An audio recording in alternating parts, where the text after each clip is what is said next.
அவங்கள பார்க்கறது, அந்த அந்த பார்வை மட்டும் நம்ம மேலே பட்டா போதும், நமக்கு வந்து அவ்வளோ ஒரு விசேஷங்க. நான் விசிறி சாமியார் ஐயாவை பார்த்துருக்கேன், இங்கே என்னது பொள்ளாச்சியில் புறவிப்பாளையம் அவரை பார்த்துருக்குறேன், அதுக்கப்புறம் மாயம்மாவை பார்த்துருக்கேன். ஸோ சித்தர் வழிபாடு வந்து உண்மையிலேயே வந்து நமக்கு வந்து நான் இருக்கேன், குருமார்கள் தான் அவங்க நம்மளோட இருக்காங்கன்றது அது வந்து அவங்க நமக்கு காட்டுவாங்க. ரொம்ப மகிழ்ச்சி. இன்றைக்கு நானும் ஆன்மீகமும்ல நிறைவா வித்யா கார்த்திக் அவர்கள் ஒரு கேள்வி. கேளுக்கண்ணே. அம்மா, இது கேள்வி இல்லை, என்னால் நேரடியாக சொல்ல முடியாத, நான் கேமரா முன்னாடி சொல்லணும்னு ஆசைப்பட்டு சொல்கிற ஒரு விஷயம். எத்தனை பேர் நம்புகிறாங்களோ போகிறாங்களோ அது அவங்களுடைய கற்பனைக்கு அப்பாற்பட்டது. ஆனால் சத்தியமாக நான் என் மீனாட்சி பொதுவாக நம்புகிறேன்.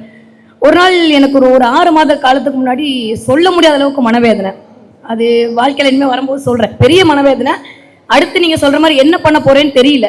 வீட்டில் குக் பண்ணிட்டு இருக்கேன். என்னோட யூஸ்வலாக ஒரு ஹேபிட் என்ன அப்படின்னா, 2 விஷயம் பண்ணுவேன். ஒன்று, எப்பயுமே உங்களோட வீடியோ போடுவேன், இல்லை பாரதி அம்மா வீடியோ போட்டு நான் குக் பண்ணுவேன். இது என்னுடைய இயல்பான விஷயம்.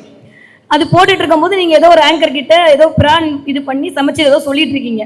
சொல்லும்போது நீங்கள் எதுக்கு, எனக்கு ஏதாவது கவலைன்னா அவள் இருக்கால, நான் போய் அவளை பார்த்துட்டு வந்துடுவேன் அப்படின்ற மாதிரி ஏதோ ஒரு வேர்டு சொல்கிறீங்க. டக்குன்னு என் மனசில் தோணுது, சரி கருமாரியம்மன் கோயிலுக்கு போயிடலாம், வேறு வழி இல்லை. நான் காளிகாம்பாள் கோயிலுக்கு போயிட்டு நேராக அங்கே போகிறேன். அங்கே போனால் கும்பாபிஷேகம் அம்மா கோவிலில் இல்லைன்னு சொல்லிட்டாங்க. எனக்கு தாரதாரியாக கண்ணிலேருந்து தண்ணி வருது. என் மீனாட்சியை கூட பார்த்துருவேன் போல், ஒன்றை பார்க்க முடியலன்னு நீ கூட சண்டை போடுறேன். போட்டுட்டு அந்த லைனில் நிற்கிறோம். அம்மன் எடுத்து வெளியில் வச்சுட்டாங்க. வச்சதுக்கப்புறம் எனக்கு ரொம்ப மனசு கஷ்டம். நான் வந்து மனசார உங்களோட சண்டை போடுறேன். அம்மா, நீங்கள் சொன்னீங்கல்ல, நான் வந்து சரியாக போகும்னு சொன்னீங்க, நான் அவரை ட்ரீட்மெண்ட் கூப்பிட்டு போகிறேன் நாளைக்கு, இப்படி வருதுன்னு சொல்லிட்டு ரொம்ப வருத்தப்பட்டு போகிறேன்.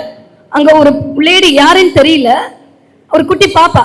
அது பின்னாடி அவங்க சொல்கிறாங்க, நான் தான் நள்ளிக்கிட்ட சொல்லிட்டேன்ல, ஒழுங்கா வரமாட்டியா? சத்தியமா சிலுத்து போச்சு எனக்கு அந்த ஒரு நிமிஷம். கண்ணில இருந்து வந்த தண்ணி என்னால் பதிலே சொல்ல முடியல. நான் கரெக்டாக அம்பாள் கிட்ட போகிறேன். அப்படியே எலுமிச்சம்பழம் மாலை கழுத்துல இருந்து விழுந்தது. கையில் அந்த இவர் கொண்டு வந்து பூவை கொடுத்தாரு. என்ன நினச்சியோ தெரியாதுமா அப்படின்னு கொடுத்துட்டு நான் உடனே ஒரு 100 ரூபா போட்டேன். அவர் எடுத்து கொண்டு போய் நேரம் அம்மன் பாத்தில் வச்சு என் கையில் அந்த காசை திரும்ப கொடுத்து அமிச்சாரு. ஒரு 2 மணி நேரத்தில் ஒரு 5 லட்ச ரூபா பணம் என் அக்கௌண்ட்டில் விழுந்து. இது வந்து எனக்கு என்ன சொல்கிறதுன்னு தெரியல. நான் வந்து சந்தேகப்பட்டேன், நீ வந்து உங்களோட சண்டை போட்டேன், நான் வந்து நீங்கள் சொன்னீங்க போயிட்டேன். இது வந்து இன்றைக்கி தான் நான் உங்களை வந்து இது பண்ணுறேன். ஆனால் மானசீகமாக அம்மானா அம்மா தான், அது வேற ஒன்றுமே வார்த்தை கிடையாது.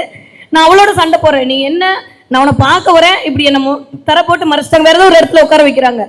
நானும் இத்தனை வருஷமா சென்னையில் இருக்கேன். சரி, கருமாரி அம்மன் கோவில்னா கோவிலில் இருக்கும். என் மாமனாரோட ஒரு தடவை போனது. நான் இவருக்கு கூட்டிட்டு போகணுமேன்னு போகும்போது இப்படி கோவில் அடைச்சா எல்லாருக்குமே ஒரு மனசு கஷ்டம். ஆனால் அம்பாள் வந்து நான் தான் அவட்ட சொல்லிட்டேன், நான் தான் உன வர வச்சிருக்கேன், நீ எதுக்கு அலற அப்படின்ற மாதிரி ஒரு எலுமிச்சம்பழம் முன்னாடி அந்த ஸ்டேஜ் முன்னாடி அவர் கூட்டு போய் அந்த குருக்கள் என்னை உட்கார வச்சு 10 நிமிஷம் அபிஷேகம் பார்க்க வச்சாரு.